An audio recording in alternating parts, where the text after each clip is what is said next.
Selamat datang di Bola Jimbul. Penasaran dengan update seputar transfer pemain, cuplikan laga, dan skor hasil pertandingan dari tim top Eropa kesayangan kamu? Let's go!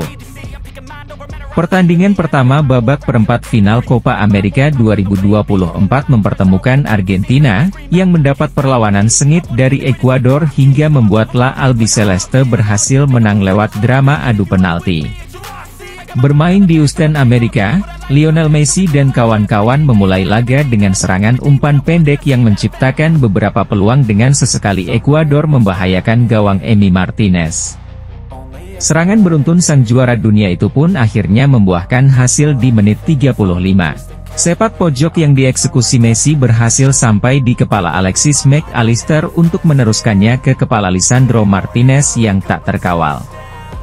Keunggulan Argentina 1-0 pun bertahan hingga Ekuador mendapatkan peluang menyamakan kedudukan di menit 62 setelah Rodrigo de Paul tertangkap handball di kotak penalti. Sayang, tendangan Ener Valencia yang justru menatap tiang kanan gawang Emi Martinez.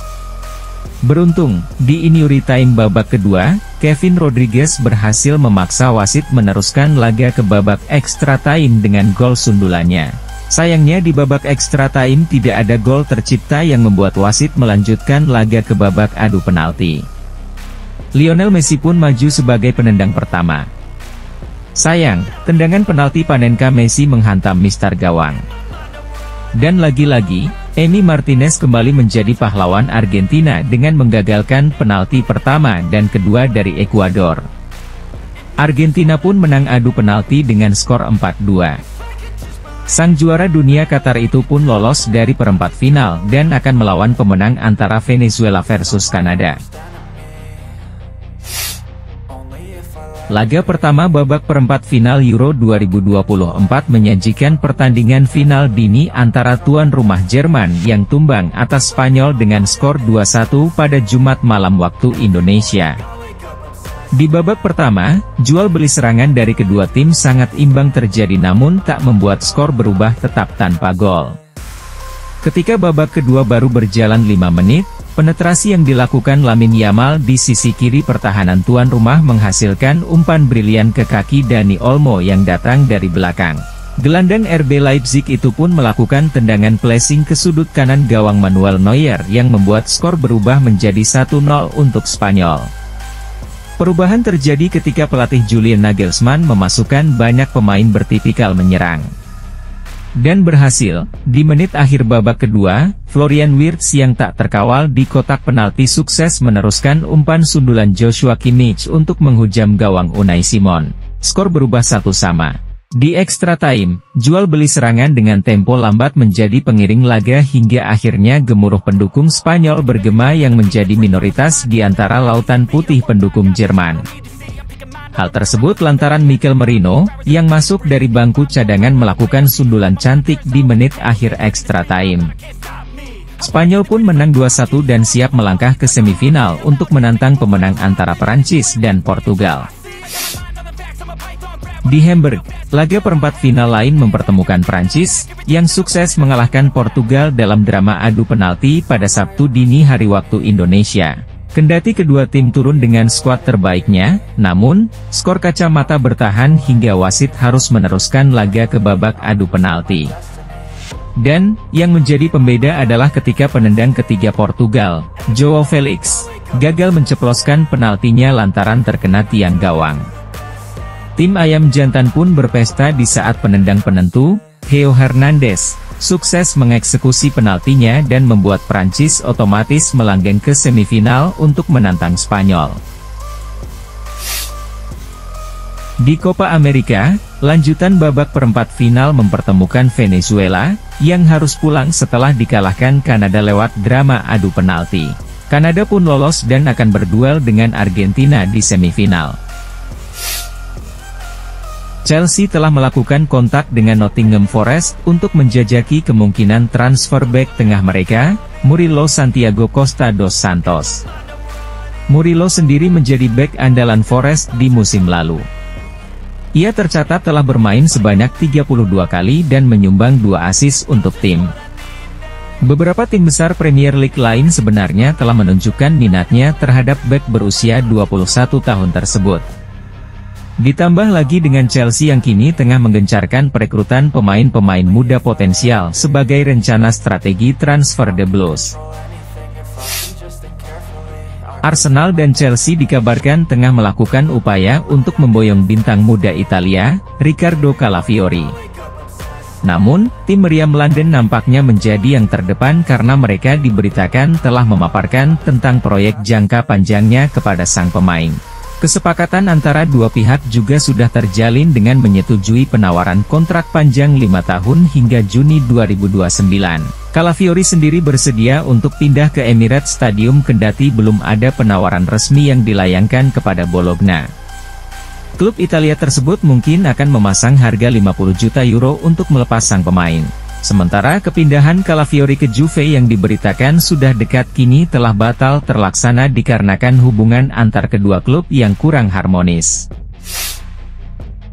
Dilansir dari Sky Sport Italia, Manchester United tengah menjajaki dan mempelajari situasi atau klausul transfer pemain sayap timnas Swiss yang bersinar di Euro kali ini, dan Endo memainkan peran kunci dalam membantu timnya lolos ke Liga Champions musim depan, diakhiri dengan kontribusi 3 gol dalam 32 pertandingan Serie A musim lalu. Di Euro, sang winger telah melesakkan 1 gol ditambah dengan permainan atraktifnya yang membuat banyak klub-klub Eropa menaruh pandangan padanya. Belum ada negosiasi lanjutan yang terjadi, semua masih dalam tahap awal antara Man United dengan Bologna.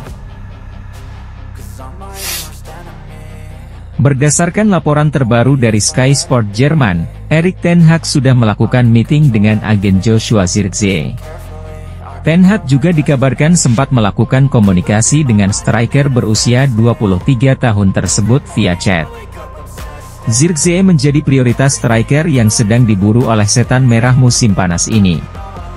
Man United sendiri siap membayar 40 juta biaya pelepasan Zirkzee dari Bologna. Sementara persaingan datang dari AC Milan, yang sudah menemui kesepakatan kontrak dengan Zirkzee seminggu lalu. Namun, Milan ditengarai masih keberatan dengan jumlah komisi yang diminta oleh agen dari striker 23 tahun tersebut. Sehingga mereka belum melanjutkan langkahnya untuk transfer Zirkzee saat ini. Telah diberitakan sebelumnya bahwa Man United batal merekrut Jean-Claire Todibo karena terbentur aturan UEFA terkait pelarangan transfer antar kedua klub dengan satu kepemilikan. Karena hal itu, tim Inggris lainnya, West Ham, mencoba untuk masuk dan merekrut sang pemain seperti apa yang dilansir dari Florian Plettenberg. Namun, peluang The Hammers untuk mendapatkan bek Prancis itu tidaklah mudah. West Ham ditengarai telah mengirimkan proposal penawaran senilai 35 juta euro yang langsung ditolak oleh pihak Nice. West Ham United menunjukkan minatnya terhadap bek tengah milik Wolves, Max Kilman dilansir dari Romano. Bek tengah asal Inggris itu merupakan bek yang disukai oleh pelatih anyar The Hammers, Julian Lopetegui. Bukan perkara mudah bagi West Ham untuk memboyongnya, karena ditengarai, pihak Wolves akan mempertahankan bek berusia 27 tahun tersebut untuk musim depan. Musim lalu sendiri Kilman menjadi bagian penting dari Wolves dengan peran 38 pertandingan dan sumbangsih 2 gol. Newcastle United tengah mencari bek tengah baru, dan mereka telah mengidentifikasi Malik Chow dari AC Milan sebagai rekrutan potensial. Rossoneri ditengarai akan melabeli sang pemain dengan biaya 30 juta euro menurut laporan. Musim lalu, mantan pemain Schalke itu tampil dalam 30 pertandingan di semua kompetisi. AC Milan kembali menjalin komunikasi dengan Tottenham Hotspur terkait transfer bek kanan asal Brazil, Emerson Royal dilansir dari Romano. Persyaratan pribadi dengan pemain telah disepakati, kini proses masih akan terus berjalan mengenai negosiasi harga dan kesepakatan antar kedua klub. Spurs meminta 25 juta euro, sementara Milan berencana untuk menurunkannya. Negosiasi masih akan terus berlanjut. Jangan lupa untuk like, share, komen, dan subscribe channel Bola Jimbul ini, agar terus menyajikan informasi menarik seputar transfer pemain, cuplikan laga, dan skor hasil pertandingan dari tim top Eropa kesayangan kamu. Salam.